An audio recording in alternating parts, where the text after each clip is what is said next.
एक स्टूडेंट तभी एक स्किल्ड निंजा बनता है जब उसे उसका टीचर या सेंसे ट्रेन करता है। माँ बाप के बाद टीचर या सेंसे एक ऐसा पर्सन होता है जो बच्चे को कोई ना कोई चीज सिखाता है, चाहे वो स्टडीज हो या शिनोबी ट्रेनिंग। नारुतो में ऐसे बहुत से सेंसे हैं जिन्होंने अपने स्टूडेंट को नॉर्मल शिनोबी से एक गॉड लेवल शिनोबी बनाया है, चाहे वो सकुरा हो ये क्या पकड़ या सास्के और नारुतो हो। एक सेंसे अपने स्टूडेंट को ट्रेन करता है, लेकिन एक टाइम ऐसा आता है स्टूडेंट ही सेंसे को सरपास कर देता है, मतलब अपने सेंसे से ट्रेनिंग लेके अपने सेंसे को ही हरा देता है या उससे भी पावरफुल बन जाता है। तो आज हम देखेंगे कुछ ऐसे शिनोबी जिन्होंने अपने सेंसे को सरपास किया है। तो चलो वीडियो को करते हैं स्टार्ट। नंबर 10 ओरोचिमारू, जो एक अनाथ था लेकिन ये बंदा बचपन से ही अपनी जनरेशन का एक प्रोडिजी था।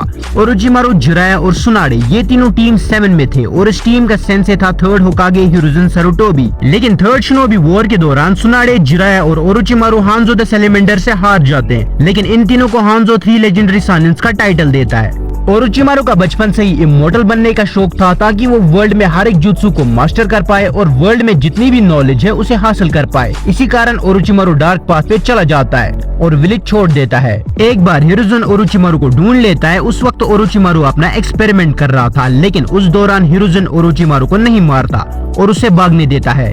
फिर कुछ टाइम बाद ओरोचिमारू लीफ विलेज आता है काजेकागे की बेस में ताकि वो बदला ले सके और फिर ओरोचिमारू अपने सेंसे हिरुzen से फाइट करता है और अपनी कुसानागी ब्लेड से उस पर पीछे से हमला करता है। उसके बाद हिरुzen रीपर डेथ सील की मदद से ओरोचिमारू के 2 हाथ अंदर ले लेता है और फिर मारा जाता है। नंबर 9 मिनाटो नामिकाजे, नारुतो के पिताश्री, जिन्हें हम yellow flash of the leaf के नाम से भी जानते हैं। मिनाटो ने जिराया से ट्रेनिंग ली थी। मिनाटो बचपन से एक जीनियस और टैलेंटेड शिनोबी था और मिनाटो ने बहुत से यूनिक जुत्सुस मास्टर किए, जैसे कि फ्लाइंग राइजिन, और बाद में उसे फ्लाइंग थंडर गॉड टेक्निक में बदल दिया। और इतना ही नहीं, अपना एक सिग्नेचर जुत्सु भी क्रिएट किया जिसे हम रसिंगान के नाम से भी जानते हैं। थर्ड ग्रेट निंजा वॉर के दौरान यहाँ पे सिर्फ 4 लीफ शिनोबीज बचे थे और फिर एंट्री होती है मिनाटो की।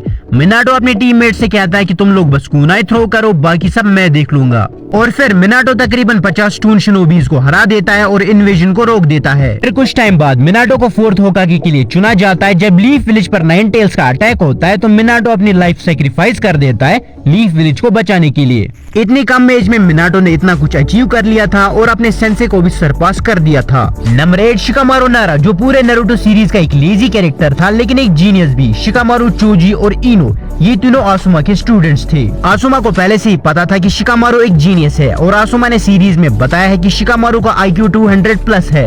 वो एक जीनियस है, उसका IQ 200 से भी ज्यादा है। क्या 200 से ज्यादा?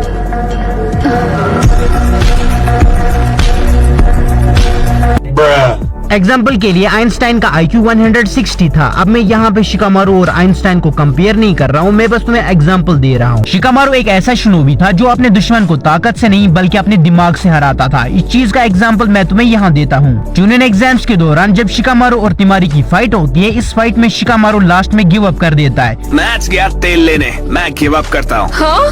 क्योंकि शिकामारू का चक्र खत्म हो गया था, लेकिन शिकामारू ने पहले से ही 200 मूव सोच रखे थे। मैंने तुम्हारे खिलाफ अपने अगले 200 मूव्स भी प्लान कर लिए थे। शिकामारू ने अपने सेंसे को सरपास कर दिया है इंटेलिजेंस में। नंबर 7 सास्के उचिया, जो उचिया क्लैन का one of the strongest characters में से एक था। जब इटाची ने अपने क्लैन का खात्मा किया और अपने भाई सास्के को अनाथ कर दिया, उसी वक्त से सास्के के दिल में इटाची के लिए नफरत बढ़ गई थी और सास्के इटाची से बदला लेना चाहता था। फिर सास्के पावर की तलाश में डार्क पाथ पे चला जाता है ओरोचिमारू के पास। ओरोचिमारू भी उसे ट्रेनिंग देता है ताकि वो सास्के को अपना अगला वेसल बना सके और 3 साल की ट्रेनिंग के बाद सास्के स्ट्रॉन्गेस्ट शिनोबी बन जाता है और लास्ट में अपने ही सेंसे ओरोचिमारू को उसी की ट्रू फॉर्म में मार देता है और अपने सेंसे को सरपास कर देता है। नंबर 6 किलर बी, जो 3rd राइकागे का एडॉप्टेड सन था और 4th राइकागे का भाई। किलर बी बचपन से ही रैप लिखता था और वो एक रैपर बनना चाहता था लेकिन नहीं बन पाया। फिर भी किलर बी को दुनिया के टॉप 5 रैपर्स में गिना जाता है। सॉरी, ये कुछ ज्यादा हो गया। किलर बी 8 टेल्स का जिंचुरिकी था और जिसे हम ग्योकी के नाम से भी जानते हैं। किलर बी ने बहुत ही कम टाइम में 8 टेल्स को अपना दोस्त बना लिया था और एक परफेक्ट जिंचुरिकी बना। 4th ग्रेट निंजा वॉर के दौरान 4th राइकागे नारुतो और किलर बी को बैटलफील्ड में जाने से रोकता है, लेकिन इस सीन में किलर भी अपने लेरेट अटैक से 4th राइकागे को नॉकडाउन कर देता है और फिर ए को समझ आता है कि किलर भी मुझसे भी स्ट्रॉन्ग बन चुका है। नंबर 5 गारा। जब गारा पैदा हुआ तो गारा के फादर ने गारा के अंदर वन टेल्ड शुकाकू को सील किया ताकि रासा गारा को एक वेपन की तरह इस्तेमाल कर पाए। इसकी वजह से गारा को बचपन से ही बहुत सी मुश्किलों का सामना करना पड़ा क्योंकि गारा शुकाकू को कंट्रोल नहीं कर पाता था और गारा का कोई दोस्त नहीं बनना चाहता था क्योंकि उसे सब लोग एक राक्षस की तरह देखते थे। एक बार रासा ने गारा को मारने के लिए याशामारू को भेजा जो गारा का अंकल था, लेकिन गारा ने उसे मार दिया जिससे गारा को बहुत बुरा लगा। इसके बाद गारा सबसे नफरत करता है, लेकिन जब गारा नारुतो से मिलता है तो वो बदल जाता है और बाद में सैंड विलेज का काज़ेकागे बन जाता है और अपने फादर रासा को सरपास कर देता है। नंबर 4 नगाटो। सेकंड शिनोबी वॉर के दौरान जब जिराया, ओरोचिमारू और सुनाडी हांजो द सैलेमेंडर से हार जाते हैं, उसके बाद जैसे ये तीनों लीफ विलेज वापस जाते हैं तो इन्हें याहिको, नगाटो और कोनान मिल जाते हैं और इन तीनों के पेरेंट्स इस वॉर में मारे जा चुके थे। फिर ये तीनों इन तीनों से कहते हैं कि हमें निंजुत्सु सिखाओ। बाद में जिराया डिसाइड करता है कि मैं इन तीनों को निंजुत्सु सिखाऊंगा। फिर जिराया इन्हें 3 साल तक ट्रेनिंग देता है और कुछ टाइम बाद ये तीनों अकात्सुकी बना लेते हैं ताकि वो दुनिया में पीस ला सके। फिर इनकी फाइट हांजो से हो जाती है। इस फाइट में हांजो कोनान को पकड़ लेता है। बाद में याहिको खुद की जान ले लेता है ताकि वो कोनान को हांजो से बचा सके। याहिको के मरने के बाद नगाटो खुद को पेन में बदल देता है। फिर जब जिराया रेन विलेज जाता है ताकि वो अकात्सुकी के बारे में जानकारी हासिल कर पाए, लेकिन वहाँ पे जिराया पेन के हाथों मारा जाता है। Rest in peace. नंबर 3 सासुरी, जिसे हम सासुरी ऑफ द रेड सैंड के नाम से भी जानते हैं। सासुरी के जो पेरेंट्स थे सकुमो हताके ने उन्हें मार दिया था एक वॉर के दौरान। उसके बाद सासुरी को उसकी ग्रैंड मदर चियो पालती है। लेडी चियो एक पपेट मास्टर थी और उसने बाद में सासुरी को भी पपेट्स कंट्रोल करना सिखाया और आगे चलकर सासुरी एक बेस्ट पपेट मास्टर बन जाता है और अपनी बॉडी को एक पपेट में बदल देता है और आखिर में सासुरी ग्रैनी चियो को अपनी पपेट मास्टरी में सरपास कर देता है। Number 2 sakura उचिया। सकुरा पहले बहुत ज्यादा वीक थी, खाली रोती रहती थी और सिर्फ सास्के के पीछे पड़ी रहती थी।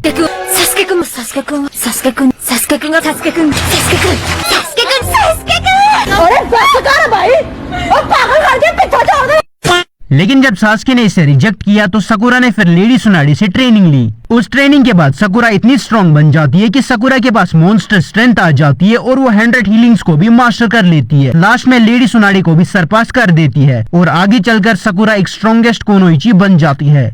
Number 1 Naruto उजुमाकी the child of prophecy. Naruto के टोटल 8 सेंसे रह चुके हैं। इरुका, ककाशी, इबिसु, जिराया, फुगासाकु, आसुमा, यामाटो और किलर भी। लेकिन हम जिराया के बारे में बात करेंगे। जिराया ने नारुतो को रसिंगान जैसा जुत्सु सिखाया और 3 साल तक ट्रेन किया। लेकिन जिराया की डेथ के बाद नारुतो सेज मोड सीखता है, पेन को हराता है, 9 टेल्स का फुल कंट्रोल पा लेता है और आखिर में पूरे शिनोबी वर्ल्ड का सबसे स्ट्रॉन्गेस्ट शिनोबी बन जाता है और लास्ट में जिराया सेंसे को सरपास कर देता है।